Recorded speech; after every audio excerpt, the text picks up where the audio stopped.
공수처가 1호 수사로 조희연 서울시 교육감의 해직교사 특별채용 의혹과 관련해 서울시 교육청을 압수수색했습니다. 정교조는 진보교육 죽이기라고 주장했습니다. 공무원을 위해 제공한 특별공급 아파트가 투기 수단으로 사용됐다는 의혹이 관세청사나 관평원에 이어 장차관에서도 드러나고 있습니다. 김부겸 총리는 관평원 직원들의 특별공급 아파트 환수 검토를 지시했습니다.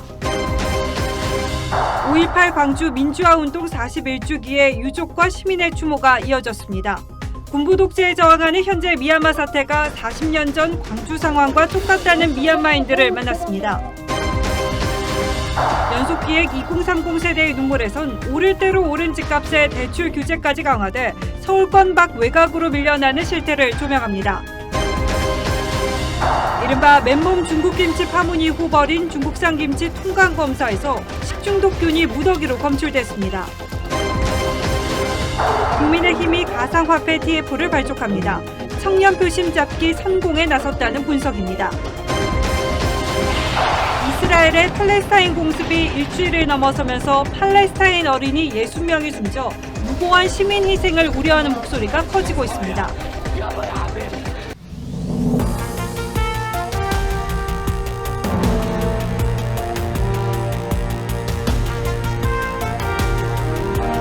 시청자 여러분 안녕하십니까? 뉴스9의 신동욱입니다. 가전 논란 속에 출범한 공수처, 즉 고위공직자범죄수사처가 오늘 서울시 교육청을 전격 압수수색했습니다.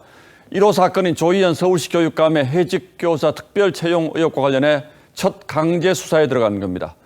압수수색은 조 교육감이 광주 민주화운동 기념식 참석자 사무실을 비운 사이에 전격적으로 이루어졌고 조 교육감은 법에 근거한 판단을 내려달라는 입장문을 냈습니다. 오늘은 최민식 기자가 먼저 보도하겠습니다. 공수처 수사관들이 파란색 상자에 담긴 압수물을 들고 나옵니다.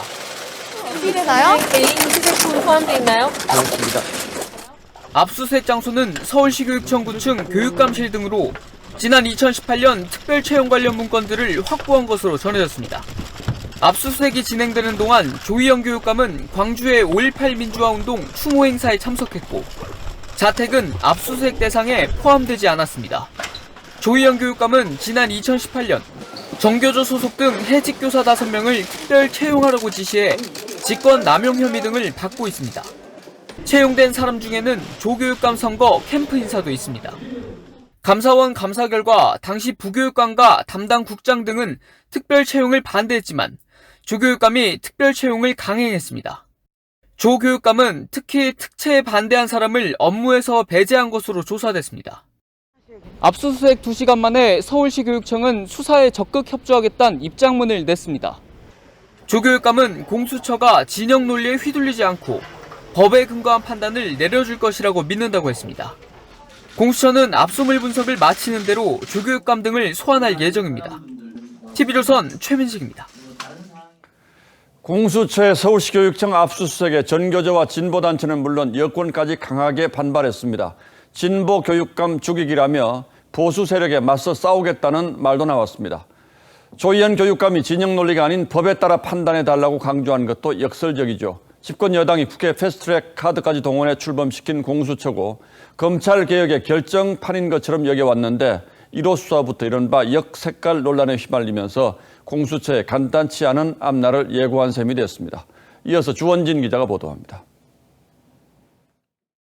사법개혁 하랬더니 진보교육 재물삼은 공수처를 규탄한다. 시민단체가 공수처의 압수수색이 진행 중인 서울시 교육청 앞에서 피켓과 현수막을 들었습니다.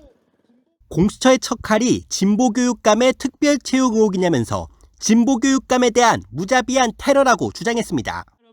서울교육지키기 공동대책위원회는 정교조 서울지부와 전국 교수노조 등이 주축이 된 단체입니다. 진보교육 죽이기다. 압수수색 자행한 공수처를 규탄한다. 즉각 수사 중단하라. 공수처 출범에 사활을 걸었던 여권도 공수처 비판 대열에 가세했습니다. 더불어민주당 이낙연 전 대표는 공수처가 국민의 기대에 어긋나는 1호 수사를 선정해 유감이라고 했고 이재명 경기지사는 엉뚱한 1호 사건 수사로 공수처의 존재 기반이 흔들리고 있다고 했습니다. 반쪽짜리 사정기관으로 전락하며 국민의 염원을 배신하는 결과가 될까봐 걱정입니다. 열린민주당은 공수처는 교육청이 아니라 감사원을 압수수색해야 한다고도 주장했습니다. TV조선 주원진입니다. 예, 지금 세종시에는 1년째 비어있는 정부 청사 건물이 하나 있습니다. 번듯하죠. 건설 비용만 170억 원이 들었다고 합니다. 그런데 아무도 쓰지 않고 또 앞으로 누가 들어올지 기약도 없이 벌써 1년째 유령 건물로 남아 있습니다. 여기에 들어오기로 했던 공무원 40여 명은 아파트 특별 분양을 받아서 재산을 불렸습니다. 이 기막힌 사연을 송병철 기자가 취재했습니다. 예산 171억 원이 투입된 세종시의 정부 청사입니다. 안내판에는 관세평가 분류원이라고 적혀 있지만 출입문은 굳게 잠겼고 안은 텅 비었습니다. 어서 오십시오. 여기는 관세평가분류원입니다. 대전에 있는 관평원이 세종청사를 지었다가 뒤늦게 행정안전부가 세종 이전 대상이 아니라고 지적하면서 1년째 비어있는 겁니다. 관평원은 10년 전 행안부의 고시를 몰라서 이전을 추진했다는 입장. 기획재정부도 꼼꼼히 따져보지 않고 공사 예산을 할당했고 행안부는 공사가 절반쯤 진행된 2018년이 돼서야 문제를 제기했습니다. 고시가 일반적으로 접근하기가 쉽지가 않대요. 지금도 좀 그렇다던데. 그 사이 관평원 직원들은 이전 기관 직원들에게 주어지는 아파트 특별 공급을 받아 부당한 자산 증식 논란에도 휩싸였습니다. 김부겸 국무총리는 오늘 유령청사가 지어진 경위와 특별 공급에 문제가 없는지 엄정 조사라고 지시했습니다. 특별 공급의 취소와 환수가 가능한지도 검토하라고 했습니다. 나중에 민사적인 대상도 되기 때문에 그걸 정확하게 법적인 검토까지 하라고 그렇게 요청한 겁니다. 그동안 세종아파트 특공제도가 공무원 재테크 수단으로 변질됐다는 지적에도 제도의 명맥을 유지해온 정부 역시 비판을 피하기 어려워졌습니다. TV조선 송병철입니다. 나라 돈이 얼마나 우스우면 이런 일이 벌어지겠습니까? 작정하고 그런 건 아니라고 믿습니다만 이런 빈틈을 이용해 공무원들이 아파트 특별 공급을 받았다는 사실도 기가 막힙니다. 이뿐만이 아니죠. 세종시 근무 편의를 위해서 아파트 공급했더니 단 하루도 살지 않고 팔아치워 큰 돈을 챙긴 공직자들이 수두룩합니다. 이어서 최지원 기자가 보도합니다. 지난 2017년 고위공무원들에게 다주택 처분 지침이 내려지자 당시 국무조정실장이던 노형우 국토교통부 장관은 세종시에서 특별 공급받은 아파트를 팔아 2억 원의 차익을 거뒀습니다. 가족은 서울 서초구의 똘똘한 한 채에 살고 자신은 세종시 관사에 거주해 해당 아파트엔 하루도 살지 않았습니다.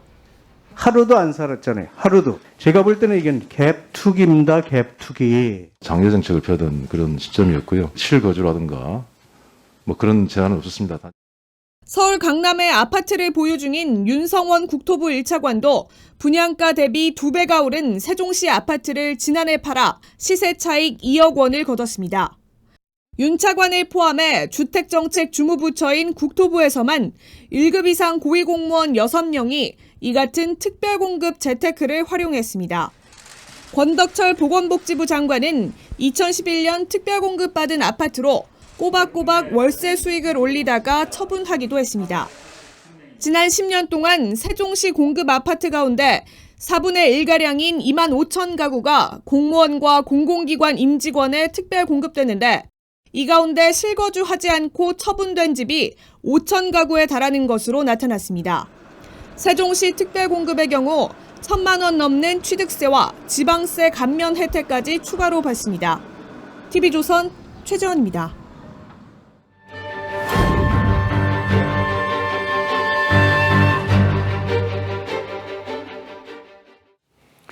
문재인 정부는 집값을 잡겠다며 25차례나 부동산 대책을 내놨습니다. 하지만 투기꾼 잡겠다는 대책이 오히려 무주택 실수요자가 많은 2030 세대를 울리는 대책이 됐습니다. 치솟는 집값에 청년들의 마지막 희망은 청약으로 몰리고 있지만 각종 정부의 규제가 그 좁은 길마저 곳곳을 막아서고 있습니다. 2030 세대의 눈물 연속기획보도 오늘은 지선호 기자가 먼저 취재했습니다. 당첨만 되면 로또가 예상되는 서울 강남의 아파트 공사 현장. 하지만 가장 작은 평형 분양가가 9억 원을 넘기면서 특별 공급도 없고 중도금 대출도 안 됩니다. 생애 최초나 신혼부부 특공을 노렸던 2030에겐 청천벽력입니다. 당첨돼도 9억 원 이상의 현금이 있어야 하는데 가족들 도움 없이는 사실상 불가능합니다. 부모님 세대에서는 그 청약을 통해서 아파트를 구매하고 이제 얻고 이렇게 살 수 있는 게 됐었는데 솔직히 지금 현재 우리 세대에서는 정말 희망 고문만 더 하고 있는 게 아닌가. 정부의 공시가 상승으로 토지 공시 가격도 몇 년 새 급등했고 땅값에 영향을 받는 분양가가 오르는 연쇄 작용으로 2030의 기회가 날아간 셈입니다. 오늘 청약 결과를 발표한 동탄의 한 아파트. 당첨 최저 점수는 69점으로 4인 가구가 15년 이상 무주택 기간과 청약 가입 기간을 모두 채워야 가능합니다. 2030 세대에겐 당첨이 사실상 불가능합니다. 문재인 정부 들어 청약 경쟁률은 15대 1에서 94대 1까지 치솟았습니다. 집값 급등 속에 청약 시장이 실수요자들의 마지막 출구가 된 겁니다. 이게 주변 시세보다 낮은 가격 조건에 초기 자금 마련 부담도 덜한 상품인 만큼 실수요자가 쏠리는 분위기라고 할 수 있습니다. 하지만 정부가 다주택자와 투기 세력을 잡겠다며 쏟아낸 규제로 길이 막힌 2030 세대는 계층 이동의 사다리마저 걷어차이고 있습니다. TV조선 지선호입니다. 이렇게 아파트 청약 당첨이 하늘의 별 따기다 보니까 2030 세대들이 내 힘으로 새 집 마련한다는 것은 사실상 불가능에 가깝습니다. 그래서 외곽으로 오래된 아파트를 찾아서 내 집 마련 대열에 끼어보지만 이번에는 또 대출 문턱이 가로막습니다. 아무리 뛰어도 내 집 그림자도 밟아보지 못하는 세상이 된 겁니다. 이어서 임유진 기자입니다. 30대 미혼 회사원 정유진 씨는 아파트 값을 볼 때마다 한숨이 나옵니다. 집값을 잡을 거란 정부 말만 믿었는데 눈에 봐뒀던 아파트는 4년 새 4억 원대에서 9억 원대로 치솟았습니다. 이제는 내 집 마련 걱정에 결혼도 미뤄야 하는 불혼 세대가 됐습니다. 4년 전에만 제가 봤던 그런 매물들을 어떻게 해서든 구입을 해서 있었으면은 결혼에 대한 꿈도 꿨을 거고 굉장히 후회가 많이 됩니다. 서울 평균 아파트 값은 11억 원. 정부의 대출 규제로 손에 쥔 종잣돈이 7억 원은 있어야 하지만 20, 30대에겐 버겁습니다.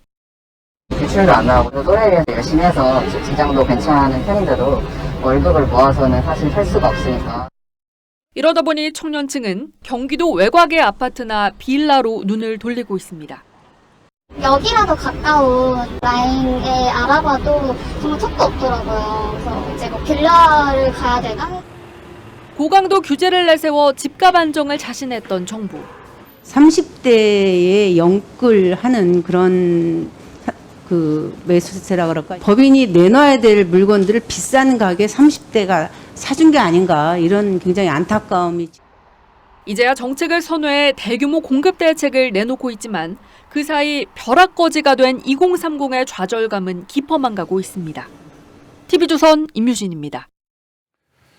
집값 폭등에 가만히 있어도 벼락거지가 되고 취업난에 절망한 젊은이들, 그나마 입대한 군대에서는 급식까지 부실해서 분노를 키우고 있습니다. 최근 연이은 폭로로 군내 부실급식 문제가 불식되나 싶었는데 이번에는 오징어 없는 오징어국을 찍은 사진이 SNS에 올라왔습니다. 어제 군은 이 제보를 마치 거짓말인 양 몰아갔는데 오늘은 제보 내용이 맞다며 뒤늦게 감사를 하겠다고 밝혔습니다. 윤동빈 기자가 취재했습니다. 맨밥에 볶음 김치와 김, 건더기 없는 오징어국. 육해공군 본부가 모여있는 계룡대에 소속된 장병이 코로나 격리자 배식이라며 SNS에 제보한 사진에 2030 젊은이들이 분노의 댓글을 달았습니다. 맨날 전투력 거리면서 굴릴 거면 밥이라도 잘 달라는 내용입니다. 그러자 국방부는 하루 만에 제보 내용을 부인했고 현재까지 확인한 바에 따르면은 이상 없이 정상적으로 제공된 것으로. 간부들이 찍은 해당 부대의 식단 사진까지 공개했습니다. 하지만 하루 만에 엉터리 해명으로 드러났습니다. 제보는 집단 격리 장병의 도시락인데 국방부가 올린 사진은 1인 격리 장병의 것이었습니다. 여기에 식자재 납품업체의 횡령 의혹까지 제기되자 그제서야 감사에 착수했습니다. 감사 결과에 따라서는 관련자들에 대한 엄중한 책임을 물을 것을. 국방부 대변인실은 부실급식 SNS 대응 TF를 만들어 제보가 올라오면 선제적으로 실태를 파악하기로 했습니다. 국방부 감사관실은 계룡대 부대가 배식 실패 사실을 알면서도 일부러 1인 격리 장병의 정상 배식 사진만 보고했는지에 대해 집중 조사하고 있습니다. TV조선 윤동빈입니다.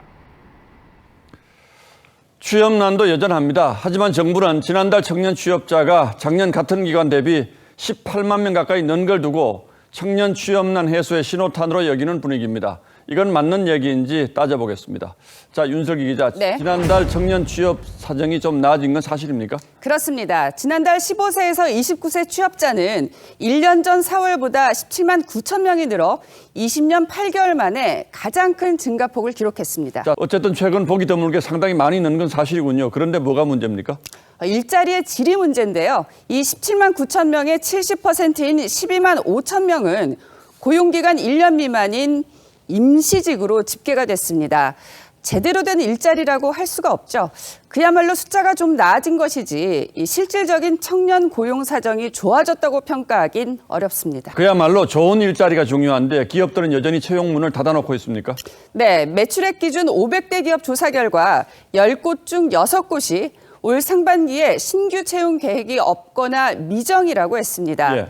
그 이유로 코로나로 인한 경기 악화와 이 고용 경직성, 즉 유연하지 못한 인력 운영을 들었습니다. 뽑기는 쉬워도 이 줄이기는 어려운 우리 고용 시장의 특성 때문에 함부로 사람 뽑기가 어렵다는 뜻이죠. 그리고 채용 문화 자체도 많이 변했다면서요? 맞습니다. 예년엔 연말이 되면 대규모 채용 시장이 서면서 청년들의 구직 활동이 활발했는데요. 요즘은 이런 공개 채용보다는 수시 채용과 경력직을 선호하는 현상이 뚜렷합니다. 공개 채용만 하겠다는 기업이 보시는 것처럼 10곳 중 2곳에 불과하다는 조사도 있는데요. 예. 그러다 보니 이 청년들이 체감하는 취업난이 과거보다 훨씬 심각한 게 사실입니다.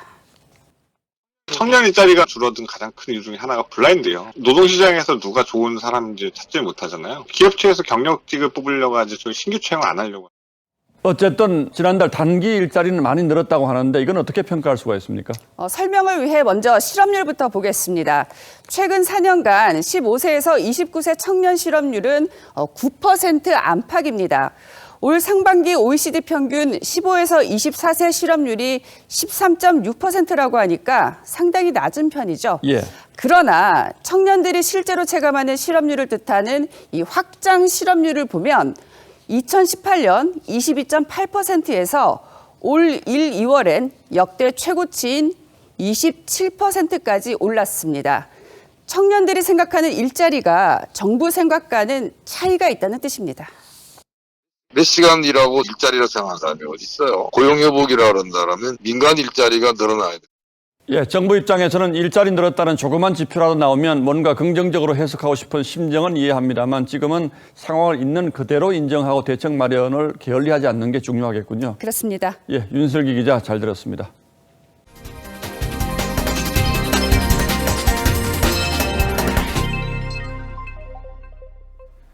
문재인 대통령이 내일부터 오는 22일까지 조 바이든 미국 대통령의 초청으로 워싱턴을 방문한다고 청와대가 공식 발표했습니다.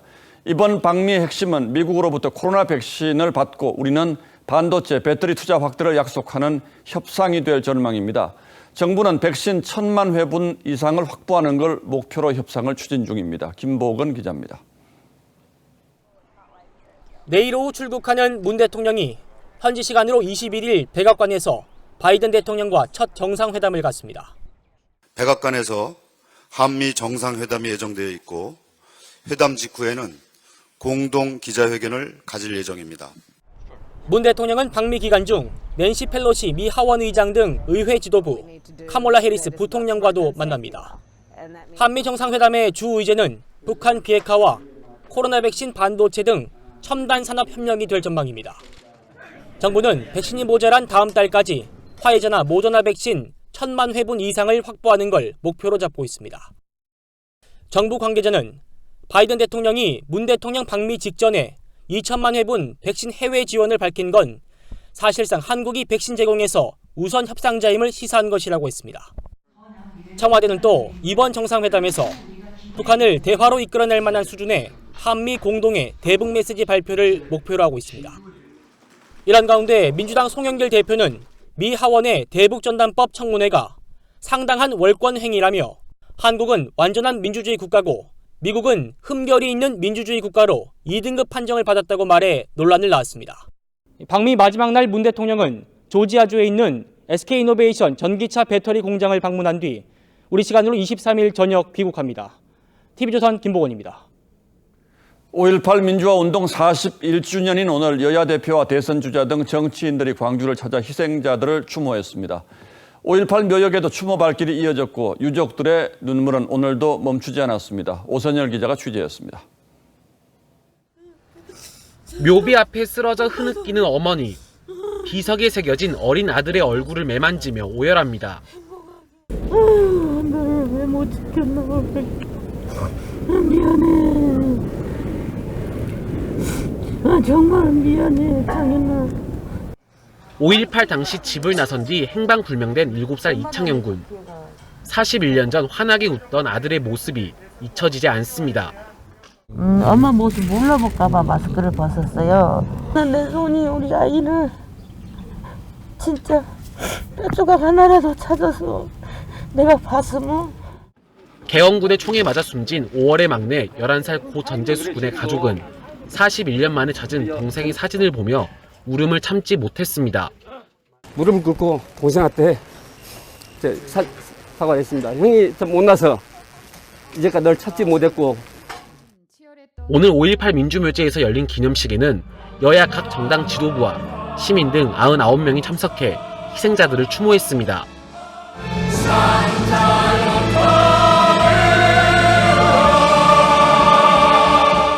그런 노력이 하나둘 누적되면 이 공간은 이 대한민국이 종속되는 한 정말 화합의 될 수 있죠. 그렇게 만들려고. 서울 서대문 형무소에서도 오늘 5.18 민주화운동 41주년 기념식이 열리는 등 전국에서 크고 작은 추모 행사가 이어졌습니다. TV조선 오선열입니다. 41년 전 광주에서 일어났던 일을 지금 겪고 있는 사람들이 있습니다. 군부 쿠데타가 일어난 미얀마 소식 그동안 여러 차례 전해드린 바 있는데 지금 한국에 와 있는 미얀마 사람들에게는 그래서 5.18의 의미가 남다르게 다가옵니다. 노도일 기자가 미얀마 유학생들을 만났습니다. 최루탄과 군악발에도 굴하지 않았던 시위대도 총탄이 날아드는 거리를 행진했던 시민들의 결연함도 미얀마인들에겐 특별한 동질감으로 다가옵니다. 그만 눈물이 나거든. 이렇게 자기 앞에서 죽는 것도 있고 비슷하거든요. 우리나라의 지금 상황이. 군인들이 군봉으로 시민을 폭행하고 군부의 총칼에 쓰러진 아빠의 영정을 든 아이의 모습까지 41년 전 광주의 아픔은 미얀마인들에겐 지금 마주한 현실입니다.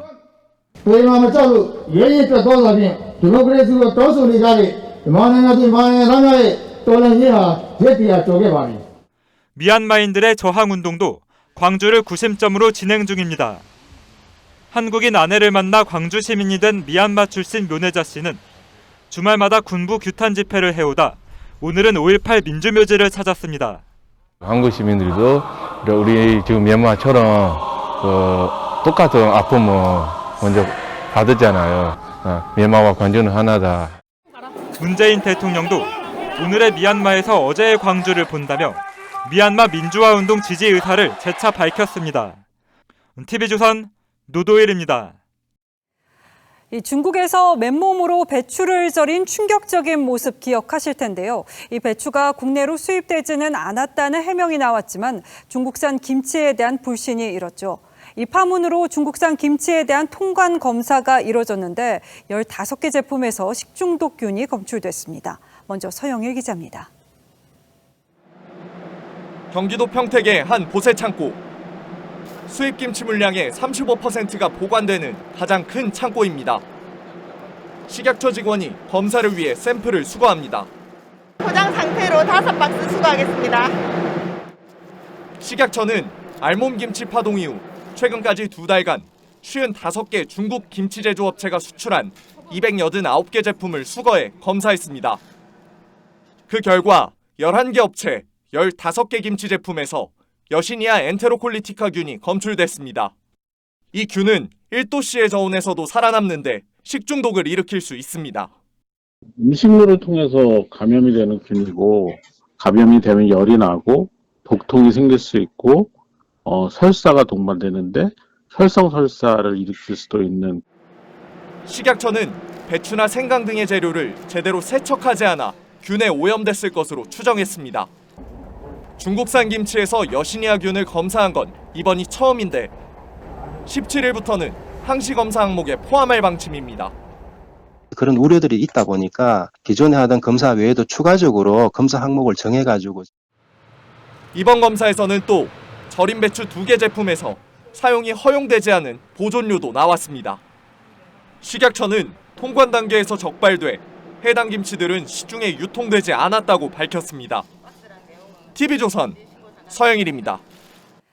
맨몸 김치 파동에 중국산 김치 수입은 5년 만에 최저 수준으로 떨어졌습니다. 소비자들이 얼마나 꺼려하는지 드러나는 대목이죠. 식당 업주들은 중국산 김치의 3배 수준인 국내산 김치값을 감당하지 못해서 애를 먹고 있습니다. 이정민 기자가 업주들의 얘기를 들었습니다.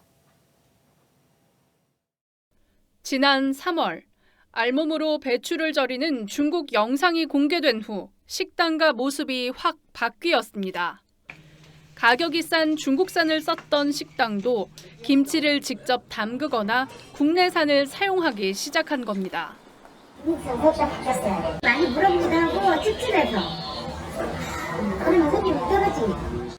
소비자들이 중국산 김치를 먹지 않거나 이를 사용하는 식당을 외면하기 때문입니다.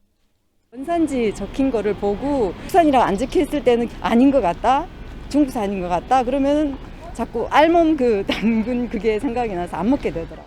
이 같은 변화는 중국산 김치 수입량에도 영향을 줬습니다. 지난달 우리나라에 수입된 중국산 김치는 모두 18,077톤, 지난해에 비해 7% 줄었습니다. 2016년 이후 5년 만에 가장 적은 수치입니다. 수입 금액도 1년 만에 17.3% 감소했습니다. 3월 대비 4월에 김치 수입이 크게 감소한 원인은 알몸 김치 영상이 국내에 퍼지면서 소비자들이 중국산 김치를 꺼려하기 때문에. 다만 중국산 김치를 국내산으로 대체하는 데는 한계가 있어 보입니다. 현재 식당에 공급되는 중국산 김치의 가격은 국산의 3분의 1. 코로나로 매출에 타격을 입은 자영업자들이 선뜻 국산을 선택하기 쉽지 않습니다. 전문가들은 국내산 김치를 쓰는 업체에 대한 정부 지원 등 실질적인 대책이 필요하다고 지적합니다. TV조선 이정민입니다. 코로나 신규 확진자가 일주일 만에 500명대로 내려왔습니다. 하지만 4개의 주요 변이 바이러스 감염자가 일주일 사이에 200명 이상 늘어나서 취약계층에 대한 우려가 커지는데요. 지자체는 거동이 불편한 어르신들의 접종률을 높이기 위해서 이동 차량을 제공하는 등 밀착 관리에 나섰습니다. 황병준 기자가 동행해봤습니다. 주민센터 차량 한 대가 아파트 단지 안으로 들어옵니다. 코로나 백신 접종 때문에 모시러 왔습니다. 거동이 불편한 80대 노부부를 접종센터까지 차량으로 직접 이송하기 위해 주민센터 직원이 방문한 겁니다. 구에서 운영하는 셔틀버스가 있지만 문턱이 높은 버스를 노부부가 오르내리긴 쉽지 않습니다. 아유, 버스는 못하죠. 택시 타고 올래다가 이렇게 도와주셔서. 접종 직후엔 이상 반응을 살피고 어르신 한 이틀간은 푹 쉬셔야 됩니다. 귀가 후엔 3일간 전화로 상태를 살핍니다. 버스를 2대를 운영을 하지만 버스 타는 데까지도 가기 힘드신 분들이 많습니다. 그래서 그런 분들을 위해서 6일부터 시작된 70에서 74세의 아스트라제네카 백신 접종 예약률은 60%를 넘겼습니다. 반면 60에서 64세는 예약 5일째 기준으로 35%에 그쳤습니다. 1339 또는 그 지자체별 콜센터를 통해서 전화 예약이나 온라인을 통해서 가까운 의료기관을 통해 예방접종에 참여해 주시기를. 정부는 75세 이상 고령층에 대해선 22일부터 화이자 1차 접종을 재개해 다음 달 중순까지 접종을 끝내겠다고 밝혔습니다. TV조선 홍병준입니다. 이른바 코로나 청정국으로 불렸던 나라 상황도 짚어봅니다. 이 대만과 싱가포르가 최근 며칠간 확진자가 폭증하면서 초비상입니다. 그동안 별탈 없이 지내왔던 터라 공포감이 더 커 보입니다. 송무빈 기자입니다. 대만의 대형마트. 생필품을 사려는 이들로 북새통입니다. 즉석식품 코너는 동이 났습니다. 확진자가 폭증하면서 놀란 시민들이 사재기에 나선 겁니다. 那我们今天有新增335例COVID-19 的确诊，333例是本土，那2例是境外移入。 대만은 코로나 청정국으로 통했지만 지난 10일 3명이던 확진자 수가 일주일 만에 300명을 넘기는 등 폭증세입니다. 학교는 온라인 수업에 들어갔고 국경은 다시 봉쇄됐습니다. 외국인은 대만에 들어갈 수 없습니다. 대만의 백신 접종률은 1%가 채 안 됩니다. 대만은 백신을 지원하겠다는 중국의 제안을 거부하고 미국의 백신 기부에 기대를 걸고 있습니다. 올 들어 확진자가 거의 없었던 싱가포르도 그제 49명, 어제 28명 등 확산세가 계속되고 있습니다. 휴교령이 내려졌고 홍콩과 한국 여행을 정상화하는 트래블 버블은 연기됐습니다. Early next week, so we'll continue to review the situation and give the community the earliest news. 지난해 4월 코로나 퇴치를 공식화했던 베트남에서도 공단 지역을 중심으로 신규 확진자가 200명 가까이 생기고 있습니다. 중국도 3주 만에 감염자가 나오는 등 아시아의 방역 모범국들이 체면을 구기고 있습니다. TV조선 송무빈입니다. 화물차 운전기사를 상대로 한 신용카드 사기단이 고속도로 휴게소를 무대로 이른바 카드피싱을 벌이고 있습니다.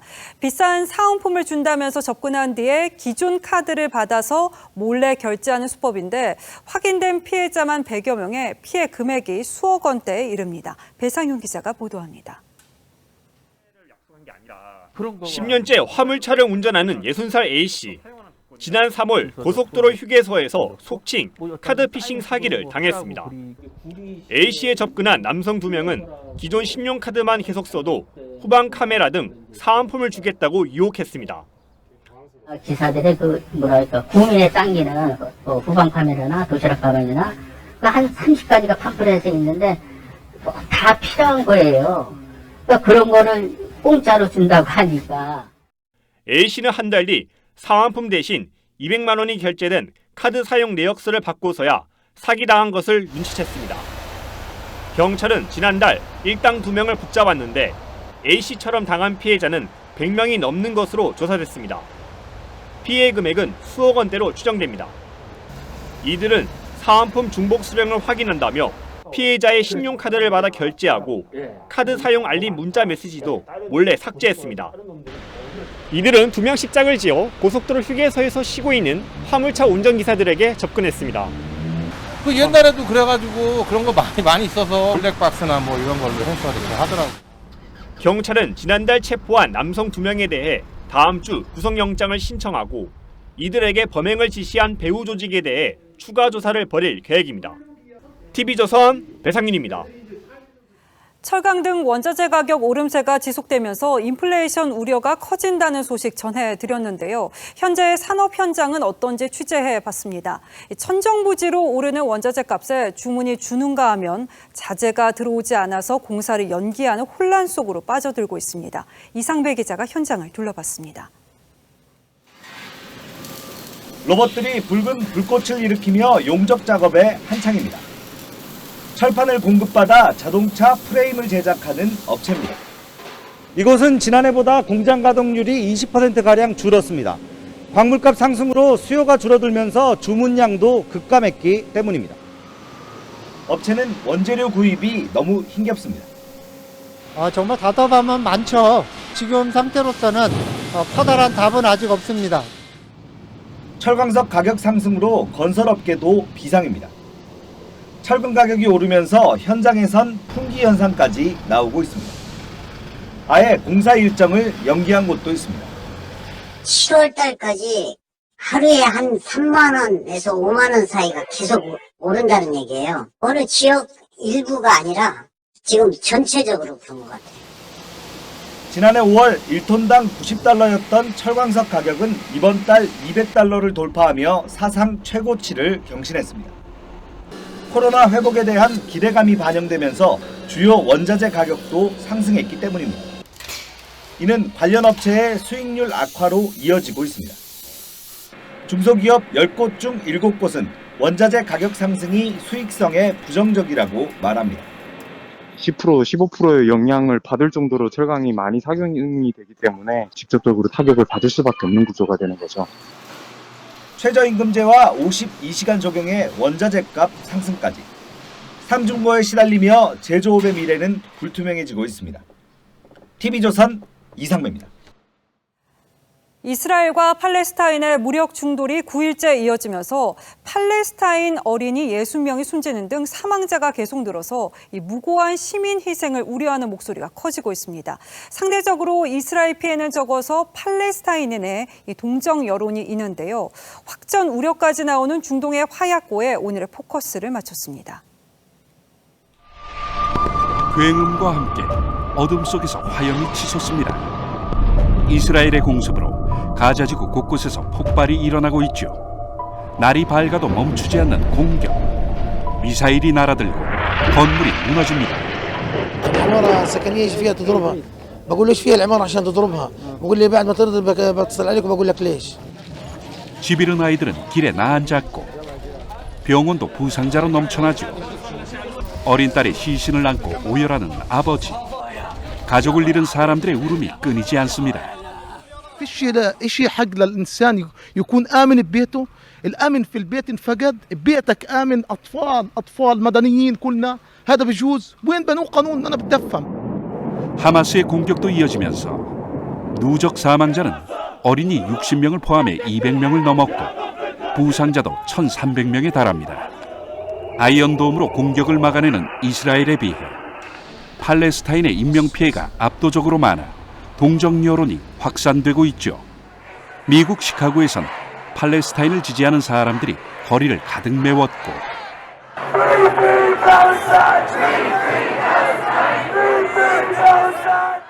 뉴욕에서도 공격을 멈추라는 목소리가 울려 퍼졌습니다.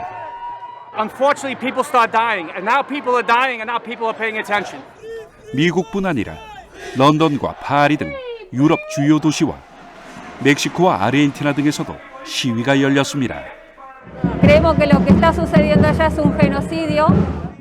이스라엘과 국경을 맞댄 레바논에서도 항의 시위가 이어지는 가운데 레바논 무장 세력이 이스라엘 쪽으로 로켓을 발사하고 이스라엘군도 대응하면서 또 다른 중동 전쟁으로 번질 우려까지 나오고 있죠. 바이든 행정부는 이스라엘을 지지하며 휴전 언급을 피해왔지만 He conveyed, stressed the need for Hamas to cease firing rockets into Israel and affirmed again Israel's right to defend itself against terrorist attacks. 민주당 내에서도 정부 태도를 비판하자 휴전을 지지한다는 입장을 내놨습니다. 무고한 어린이와 민간인의 생명까지 빼앗고 있는 양측의 무력 충돌이 언제쯤 멈출지. 뉴스나인 포커스였습니다. 예, 지금부터는 국내 정치권 뉴스 살펴보겠습니다. 지난 재보궐선거에서 민주당이 참패를 하고 송영길 대표가 취임하면서 부동산 정책을 손봐야 한다는 움직임이 있었는데 시간이 흐르면서 오히려 여권 내에서 이 움직임이 고립되는 분위기입니다. 대출 규제를 완화하고 종부세 기준도 좀 높이자는 방안에 대해서 친문 의원들이 공개 반발한 데 이어서 김부겸 총리까지 비슷한 입장으로 돌아섰습니다. 당의 입장이 중요하다던 송 대표도 결국 정부와 협의하겠다며 한 발 물러섰습니다. 최원희 기자입니다. 친문 핵심인 윤호중 원내대표는 송영길 대표가 공약한 주택담보대출 비율 LTV 90% 완화에 대해 다른 공약이 와전된 것이라고 했습니다. 와전돼서 기사화되고 있는 것일 뿐입니다. 주택가격의 10%만 있어도 10년 뒤에 자기 집이 될 수 있는 임대주택을 역시 친문인 강병원 최고위원이 종부세 과세 기준 12억 원 상향안을 부자 감세라며 반대한 바 있습니다. 부동산 정책 실패의 원인 진단도 처방도 엉터리라고 생각합니다. 송 대표가 주도하는 부동산 특위는 다음 달 예정된 다주택자 양도세 중과 유예 방안도 검토했는데 김부겸 총리는 정책을 안 믿고 버틴 분들에겐 완화해 줄 수 없다고 선을 그었습니다. 당 주류인 친문과 정부가 계속 제동을 걸자 송 대표는 정부와 협의하겠다며 한 발 물러섰습니다. 제가 90%까지 이야기를 했습니다만 정부와의 협의 과정에서 조정이 될 것입니다. 하지만 경제부총리를 지낸 김진표 특위위원장은 규제를 풀자는 입장을 고수하고 있습니다. 아니라고 그러는데 의견이 갈리는 게 아니라고? 대선을 준비해야 하는 송 대표와 정책 기조를 바꿀 경우 지지층 이탈을 걱정하는 주류와의 신경전에 부동산 정책이 해법을 찾지 못할 거란 걱정도 커지고 있습니다. TV조선 최원입니다. 정치권은 요즘 2030 표심 잡기에 분주합니다. 민주당이 연일 청년들을 불러서 그들이 무엇에 분노하는지 또 정치는 무엇을 해야 하는지 말을 청해 듣고 있는데 국민의힘은 이번 주 중에 가상화폐 태스크포스를 발족할 예정이라고 합니다. 적극적으로 대한정당의 역할을 찾겠다는 취지입니다. 홍현주 기자가 단독으로 취재했습니다. 이른바 은성수에 나는 가상화폐 시장에 메가톤급 충격을 몰고 왔습니다. 거래소가 폐쇄될 위험이 있으니까 본인 책임을 확인해 주십시오. 비트코인은 한 달간 2,700만 원에 달하는 극심한 변동폭을 기록했습니다. 그럼에도 당정청의 대응책은 한 달째 나오지 않고 있습니다.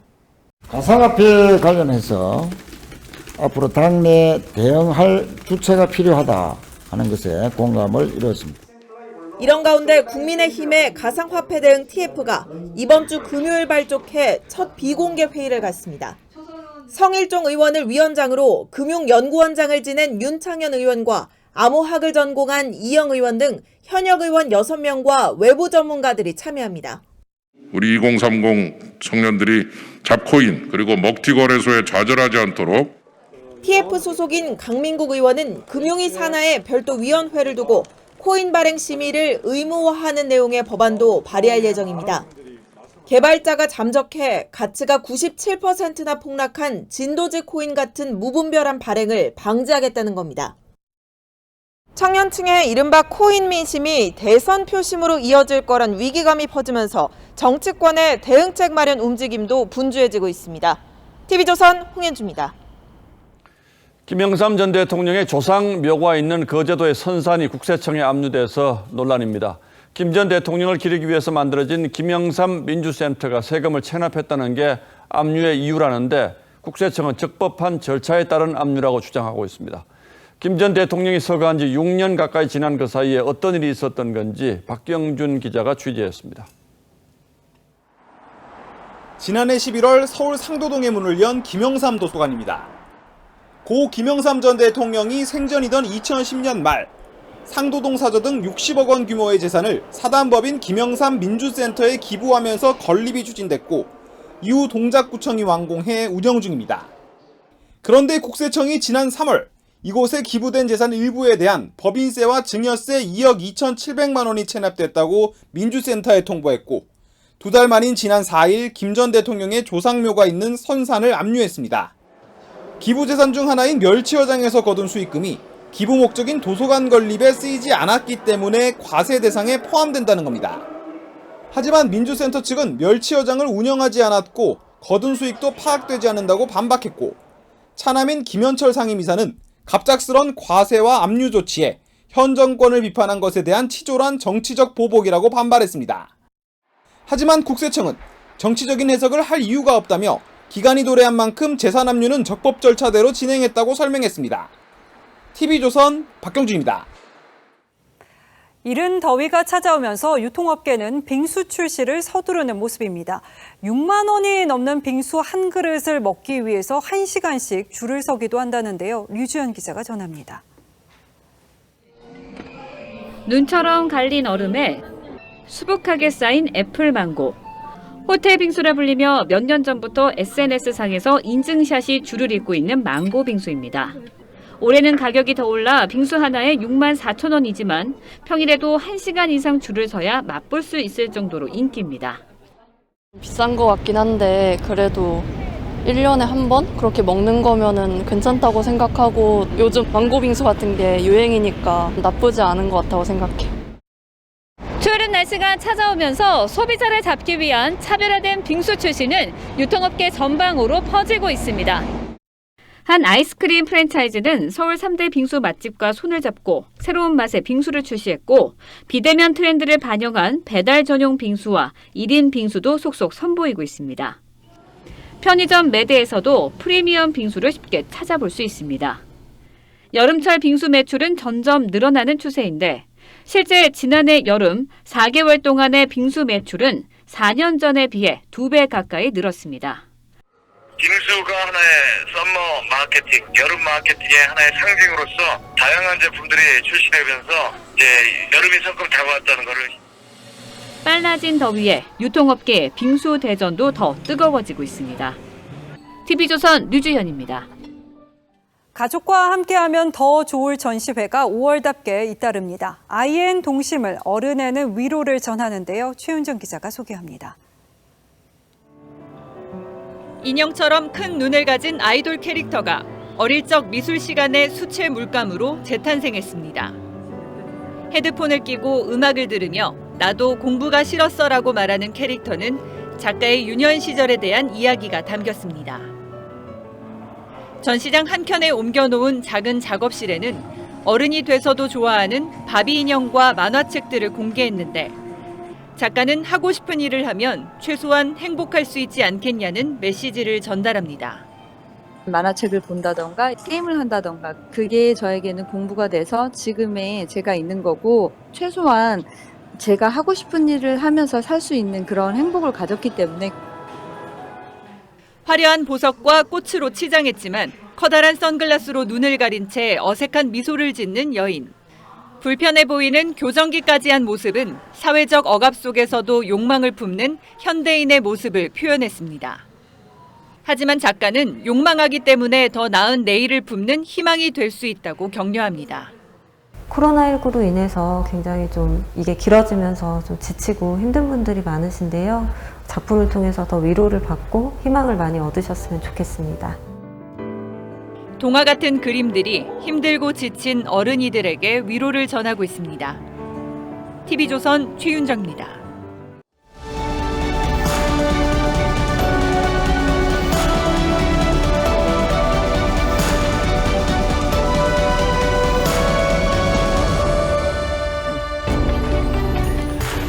해병대 홍보 영상입니다. 병사들과 함께 점심을 떨던 소대장이 자랑을 하죠. 저희 속초밥은 호텔식보다 훨씬 더 맛있습니다. 순간 앞에 앉은 병사가 입에 넣었던 음식을 뱉어내고 주변 병사들이 따가운 시선으로 소대장을 돌아봅니다. 옆자리 병사는 자기 식판과 소대장의 식판을 번갈아 낄꺽거립니다. 본의 아니게 풍자와 해학이 넘치는 영상입니다. 우리 군대에 이런 우스개가 전해옵니다. 경기에 실패한 군인은 용서해도 배식에 실패한 군인은 용서받지 못한다. 문재인 대통령이 의원 시절 군부대에서 취사 배식 체험을 했습니다. 그런데 배식에 실패해서 밥은 남고 그만 반찬이 떨어졌습니다. 그래서 다른 의원들과 라면을 끓여 먹으면서 옛 군대 이야기를 꺼냈죠. 고기는 없고 멀건 국물만 있는 쇠고기국을 한우 도망탕이라고 했습니다. 아마도 황소가 강을 건너갔다는 황우 도강탕을 잘못 기억한 듯합니다. 이른바 짬밥으로 비하됐던 군대 급식이 냉면, 스파게티, 햄버거까지 나오는 웰빙 식단으로 진화했다더니 21세기판 황우 도강탕 고발이 한 달 가까이 이어지고 있습니다. 군 당국은 배식 실패일 뿐이라고 했지만 엊그제도 이런 격리장병 도시락 사진이 SNS에 올라왔습니다.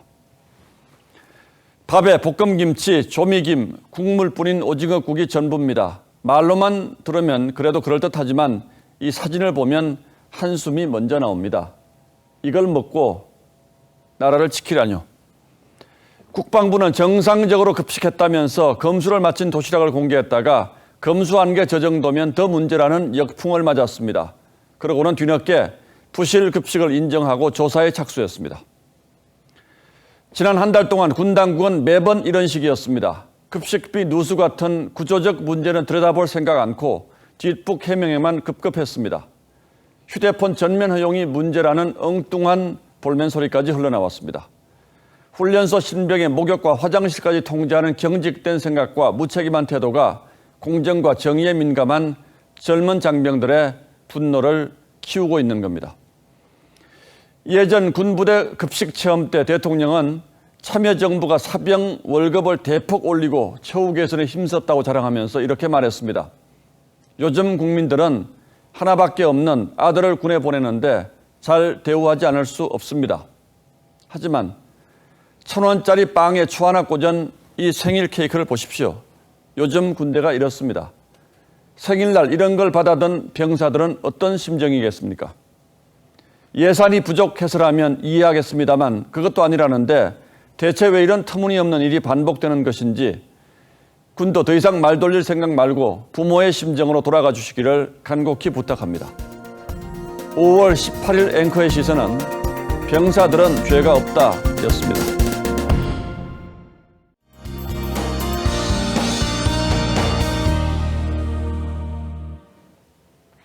비가 그치고 날이 꽤 더워졌는데요. 석가탄신일인 내일은 오늘보다 더 덥겠습니다. 전국이 대체로 맑은 가운데 햇볕이 강하게 내리쬐면서 대부분 지역이 30도 가까이 오르겠습니다. 오늘보다 2도에서 4도가량 높겠는데요. 지역별 기온은 서울의 한낮 기온이 27도, 청주와 대전 28도, 대구는 29도를 보이겠습니다. 다만 아침 기온은 15도 안팎으로 일교차가 큰 걸 보실 수가 있는데요. 이렇게 밤사이 기온이 내려가면서 아침에는 안개가 짙게 끼겠습니다. 특히 서해안 쪽에서는 100m의 앞도 보기 힘들 정도가 되겠는데요. 아침 일찍 이동하시는 분들은 안개를 꼭 염두에 두셔야겠습니다. 그리고 경기 남부와 충남 지역에서는 오전 동안 미세먼지 농도가 높아질 수 있겠습니다. 모레부터 금요일 사이에는 전국에 비 소식이 있습니다. 이렇게 비가 내리면서 기온은 일시적으로 내려가겠습니다. 날씨였습니다. 5월 18일 화요일 뉴스9은 여기서 모두 마치겠습니다. 시청해주신 여러분 고맙습니다.